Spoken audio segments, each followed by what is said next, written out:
पाप कर्म करा ले, ये कौन कराता है? हम तो नहीं चाहते, पर कराता कौन है? तो बोले विचार नहीं कर पाए, इसलिए ऐसा प्रश्न होता है। बिना चाहत के कोई पाप करा ले, ऐसा सृष्टि में कोई विधान ही नहीं है। हम पाप तो नहीं करना चाहते, पर जिससे पाप होता है वो चाहते हैं। क्या? सुख भोग। कहां से? पर स्त्री, पर धन, नाना प्रकार के आचरण जो पाप आचरण है, उनसे सुख चाहते, पाप नहीं करना चाहते, पर हम सुख भोगना चाहते हैं, सुख संग्रह करना चाहते हैं, इसी से पाप होते हैं। श्री भगवान से कह रहे, केन प्रयुक्तोयम पापम चरति, किससे प्रेरित होकर पाप करता है? तो बोले संसार में सुख भोगने की चाहत ही पाप कराती है। देख लो इसको, जितनी भी जेल भरी है सुख भोगने की चाहत से, जितने भी नरकगामी होते सुख भोगने की चाहत से। ये सुख भोगने की चाहत, इस शरीर से सुख भोगा मिला तो है नहीं, क्योंकि है नहीं वहां। इस शरीर को भोग लें, इस शरीर को, इस शरीर, इस वस्तु को, इस व्यक्ति को, इस स्थान को भटकता पूरा जीवन पापाचरण कर दे। मैं नहीं चाहता पाप करना, मानते हैं, लेकिन पाप का मूल जो संसार से सुख भोगने की लालसा, उसी से पाप होता है। भगवान उत्तर दे रहे, कामेश क्रोधेश रजो गुण समुद्भव, ये महासनो महापापमा विद्धेन मिहि बैरिणम। ये बड़ा भारी दुश्मन है, इसको कोई जल्दी परास्त नहीं कर पाता। ब्रह्मचर्य, गृहस्थ, वानप्रस्थ, सन्यास तभी सार्थक है जब इस दुश्मन को हरा दे, नहीं तो ये सब मिट्टिया मेट कर देता है। चाहे वैष्णव हो, चाहे ब्रह्मचारी हो, चाहे गृहस्थ हो, चाहे वानप्रस्थ हो, चाहे सन्यासी हो, एक ताल में सबको ठोक कर परास्त करने की ताकत रखने वाला ये विद्धेन मिह वैरिणम, ये सबसे बड़ा दुश्मन है। क्या? बोले काम एष क्रोध एष रजो गुण समुद्भव, ये रजोगुण से उद्भव प्रकट होता है। क्या? बोले काम, और काम से प्रकट होता है क्रोध, और इन्हीं से सारे पाप होते हैं। रजोगुण कहते हैं राग को, राग ही काम का रूप धारण करता है, और द्वेष ही क्रोध का रूप धारण करता है। काम से राग पुष्ट होता है, और राग से काम की उत्पत्ति होती है। शरीर का राग, भोगों का राग, रुपये का राग, पद का राग, राग सर्वत्र राग। राग से ही काम, और काम से ही क्रोध, और काम और क्रोध ये दोनों महापाप कराने वाले हैं। और महासनो महापापमा, ये कभी तृप्त नहीं हो सकते। महासनो, चाहे जितना भोग लो आप, भगवान कह रहे हैं चाहे जितना भोग लो, ये कभी तृप्त होने वाले नहीं हैं। चाहे जितना पदार्थों का संग्रह कर लो, चाहे जितना सुख की सामग्री, वैभव, शरीर सब भोग लो, परिणाम में तुम्हारा हृदय जलेगा, घोर पाप बन जाएंगे, सुख का किनका भी नहीं मिलेगा। नहीं, इतना जीवन हो गया, देखो वैसे ही अतृप्ति, वैसे ही अशांति, वैसे ही भोग वासना। कामेश क्रोधेश, उत्पत्ति विनाशशील जड़ पदार्थों के संग्रह की इच्छा, और प्रकृति रचित शरीरों के भोगने में सुख की इच्छा, यही काम है, यही काम। ये पाप कर्म का मूल है। महापाप माय, महान पापी, महान पाप कराने वाला, महासनो, कभी तृप्त ना होने वाला, काम के वशीभूत होकर के, जब उसमें बाधा पड़ती तो क्रोध के वशीभूत होकर के ये महान पाप बनते हैं। कभी दोनों से अलग अलग, कभी दोनों साथ मिलकर जीव को नष्ट किए हुए हैं पाप कर्म कराने में। 100-200 रुपया के लेन देन में झगड़ा हो गया, मार डाला। थोड़ी इंच 2 इंच जमीन के बंटवारे में मार डाला। क्रोध, कामना, वासना, उत्पत्ति विनाशशील पदार्थों के भोगने से कभी तृप्ति नहीं हो सकती। इसमें बहुत सुंदर वर्णन किया कि आप नाचेन्द्रियाणाम भोगाभ्यासेन वै तृष्णम कर्तुम शक्यम कस्मात् यतो भोगाभ्यासान मनु विवर्धन्ते रागाः कौशलम चेन्द्रियाणाम तस्मादनुपायः सुखस्य भोगाभ्यासा सा खल्वयम वृश्चिक विषभीत इवासी विषेण दष्टो यह सुखार्थी विषयानुवासितो महति दुख पंके निमग्नो इति। जब मनुष्य के हृदय में भोग वासना जागृत होती है तो प्रथम नहीं होती, बहुत जन्मों की वो है, अभ्यास उसका है।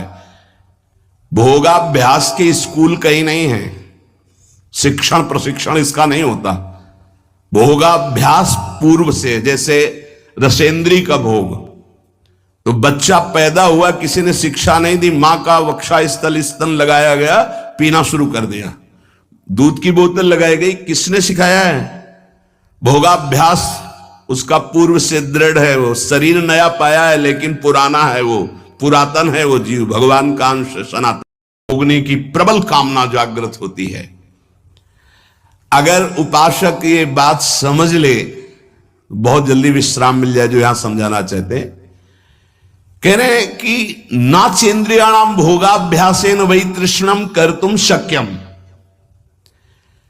हमारे अंदर जो एक इच्छा जागृत होती है कि मैं भोग लूं तो शांति मिल जाएगी, सबके अंदर है।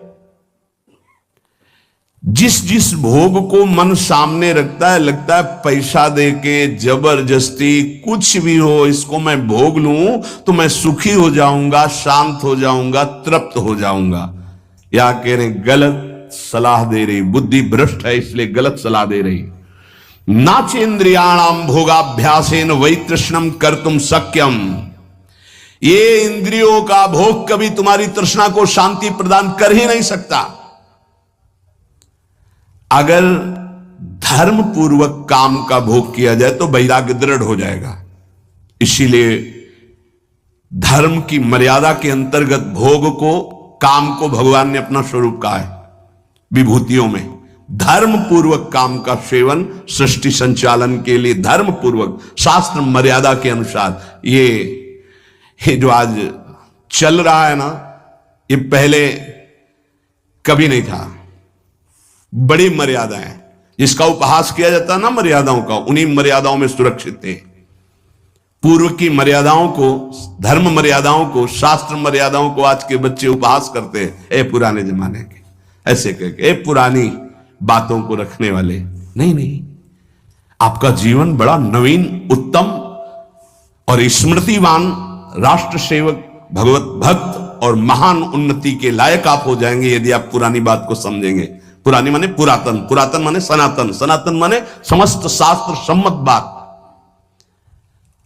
नवीन नवीन बच्चे नवीन नवीन अवस्था में जब ये अभ्यास, पूर्वाभ्यास भोगों का जागृत होता है तो ये हमको शिक्षा देता है अंदर से गलत। अगर भोग लूं तो शांति मिल जाएगी, भोग लूं तो प्रसन्नता मिल जाएगी, सुख मिल जाएगा। शास्त्र कहता है न चेन्द्रियाणाम भोगाभ्यासेन वै तृष्णम कर्तुम शक्यम। आज आदर्श शास्त्र नहीं रखे जा रहे, आदर्श ब्रह्म ऋषि नहीं है, आज आदर्श विदेशी सिद्धांत है। भोगाभ्यास, विलासिता, मनमानी आचरण। नहीं नहीं भाई, ये गंगा यमुना का परम पावन, भगवद अवतारों से परम पवित्र भारत देश है। यहां धर्म प्रधान और मोक्ष पदवी प्राप्त करना केवल इसी क्षेत्र में है और नहीं है, ध्यान रखना। ये भारत भूमि का विधान केवल है, अन्यत्र तो भोगाभ्यास है, यहां योगाभ्यास है। अंदर अपनी इंद्रियों का दमन करके, मन का दमन करके परमात्मा आनंद में मगन होने वाला ये भूमि यहां की शिक्षा देती है। यहां के ब्रह्म ऋषियों की ये शिक्षा है। ये भ्रम हटा दीजिए, ये महाबैरी महापापी कभी ना घाने वाला काम हमारी बुद्धि को भ्रष्ट करके प्रेरणा देता है, इसे भोग लूं, ये सुंदर है इसे भोग लूं, ये वस्तु भोग लूं, ये व्यक्ति भोग लूं। भोग लो। कितनी बार मर चुके हो भोग भोग के, इस बार भी मर जाओगे, कुछ हाथ नहीं लगने वाला। देख लो, अनंत बार भोग चुके, अनंत बार क्या क्या नहीं बने होंगे, क्या क्या नहीं भोगे होंगे। इसी जन्म में देख लो क्या क्या नहीं भोग रहे हो, क्या क्या नहीं भोग लिया, क्या है आपके पास। शास्त्र की आज्ञा मानोगे तो सुखी, शांत और महान बन जाओगे।